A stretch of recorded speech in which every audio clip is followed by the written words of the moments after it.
Kaadlawon pa sa adlaw nga Lunes, Agosto 12, nagresponde ang mga bombero sa usa ka sunog nga nahitabo sa Pigar Farm sa Purok Malipayon, Barangay San Isidro, Jansan. Sa wala pa napalong ang kalayo, nabala kapag ayo ang pamilya.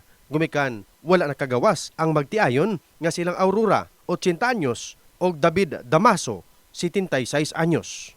Bali, anti ko po si Aurora Pigar Damaso at saka yung husband niya si David Damaso at saka ito si Tawing, sila yung nakatira sa bahay. Ang nakagawa sa balay nga nasunog, mao si John Ray Joey Desabille, hingkod ang pangidaron, giasikaso kini sa Jensen Rescue Team.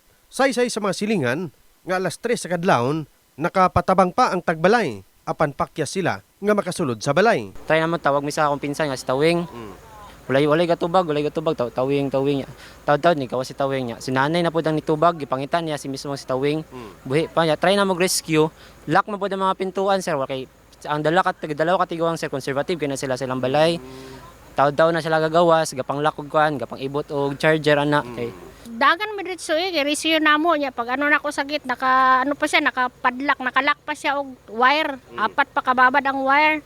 Nya pag tanggal nako suluday na akong anak nga isa ni singgit sa sulod nga kuan kung nakadungog mo maablihan ba wing kung nakadungog ka wing paningkamot kung makagawas ka na kay kagawasan. Human napalong ang kalayo sa pagbanag-banag, kumpirmado nga namatay ang magtiayon. Samtang kandila ang gitudlong hinungdan subay sa pahayag sa mga silingan. Gumikan ilang kanunay makita nga nagadagkot ang tagbalay. Samtang gibalikan pa sa taga Bureau of Fire Protection ang panimalay alang sa dugang investigasyon. In the heart of changing life, kini si Jason, Brigada News.